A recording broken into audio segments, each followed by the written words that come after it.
है guys, Ashok education में आप सभी का स्वागत है। आज की इस वीडियो में हम देखेंगे C TET, UP TET and जो ऑल अदर टेट्स है उसके लिए बाल विकास एवं शिक्षण शास्त्र के जो 800 महत्वपूर्ण प्रश्न है, इसका आज हम पार्ट 3 में 20 जो क्वेश्चन है उसको देखेंगे। तो चलिए जल्दी से वीडियो शुरू करते हैं।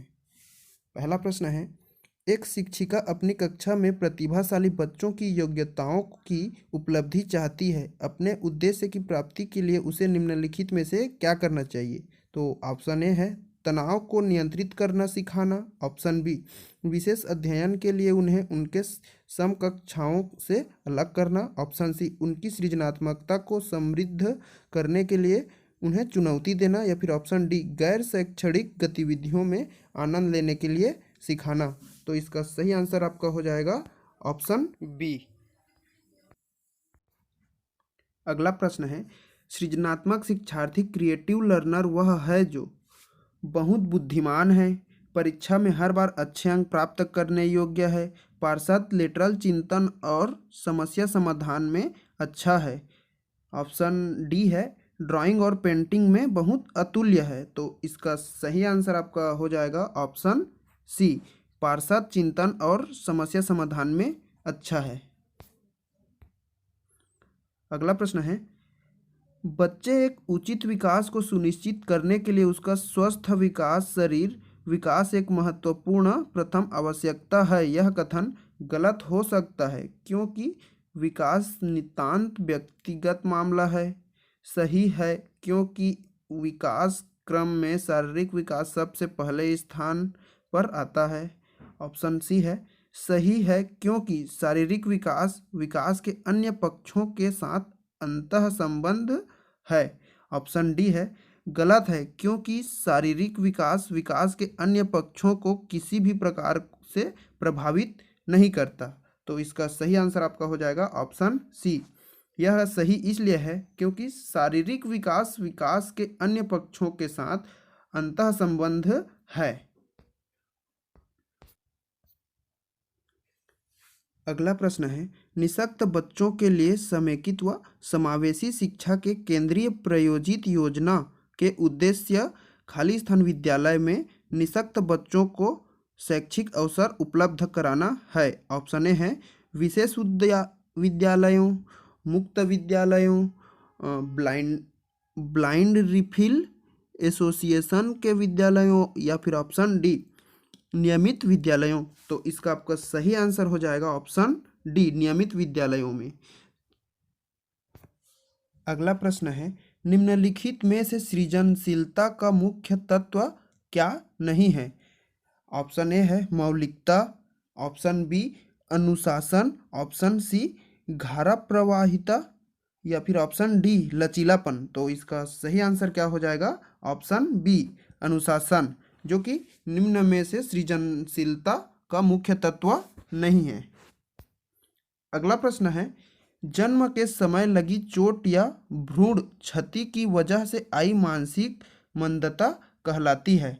ऑप्शन ए है जैविक मंदता, ऑप्शन बी पारिवारिक मंदता, ऑप्शन सी आकस्मिक मंदता, या फिर ऑप्शन डी चिकित्सा मंदता। तो इसका सही आंसर आपका क्या हो जाएगा? ऑप्शन ए जैविक मंदता। अगला प्रश्न है, निम्न में से कौन सा विशिष्ट अधिगम विकलांगता का उदाहरण है?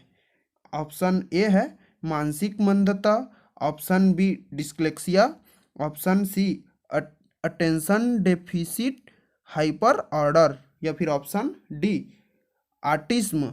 तो इसका सही आंसर क्या है आपका? डिस्लेक्सिया। अगला प्रश्न है, श्रवण बाधित बच्चों को पढ़ाने के लिए क्या प्रयुक्त की जाती है?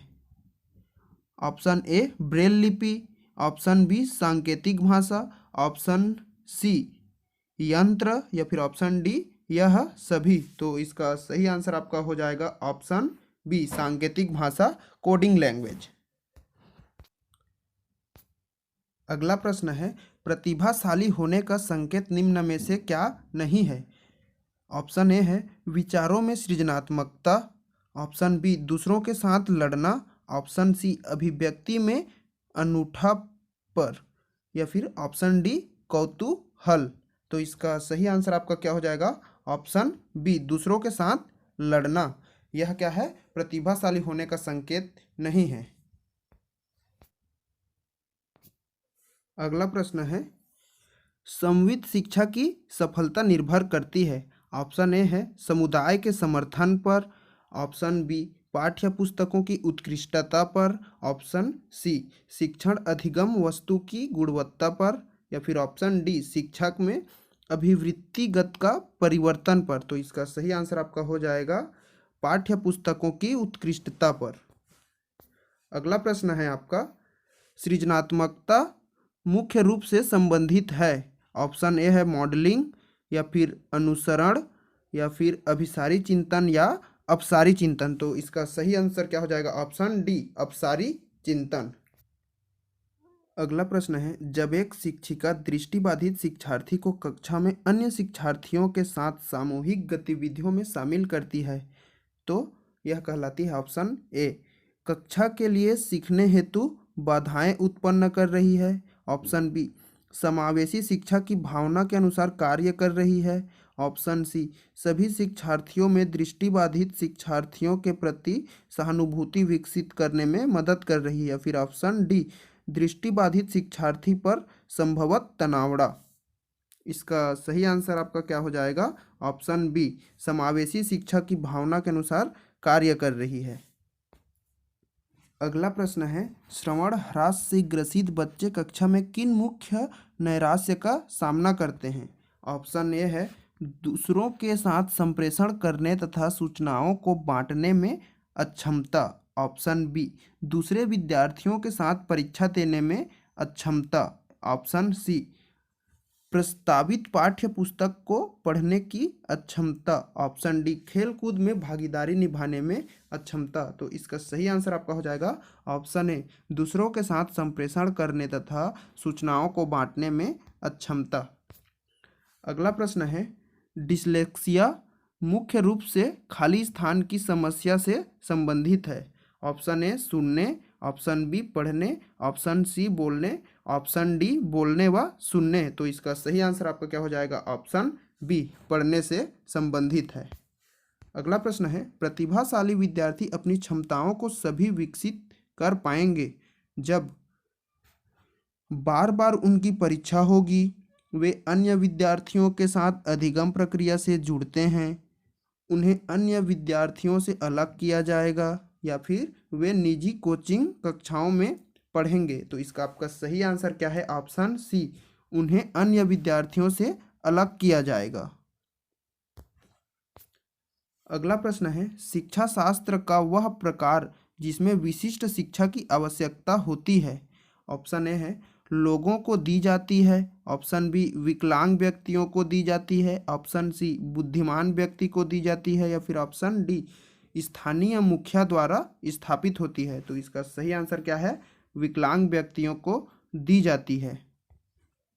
अगला प्रश्न है, निम्नलिखित में से कौन सा संकेत बच्चों में दृष्टिबाधित की समस्या सूचित नहीं करता? ऑप्शन ए है दिशा निर्देश के अनुसरण में समस्या, ऑप्शन बी उदासी, ऑप्शन सी ठोकर लगने का भय, या फिर ऑप्शन डी दूरी मापने में असमर्थता।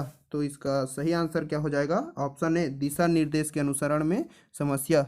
यह क्या है? बच्चों के संकेत में दृष्टिबाधित की समस्या सूचित नहीं करता। अगला प्रश्न है, वाक बाधित बच्चों को प्रदर्शित किया जाता है उनको खाली स्थान है कक्षा में अपने विचारों को प्रदर्शित करने के लिए प्रोत्साहित करके, ऑप्शन बी सही ध्वनि के उच्चारण के लिए सहायता करके, ऑप्शन सी उनके द्वारा कथित गलतियों को सुनने में सहायता करें, या फिर ऑप्शन डी मूल्यांकन के लिए विशेषज्ञ के पास है।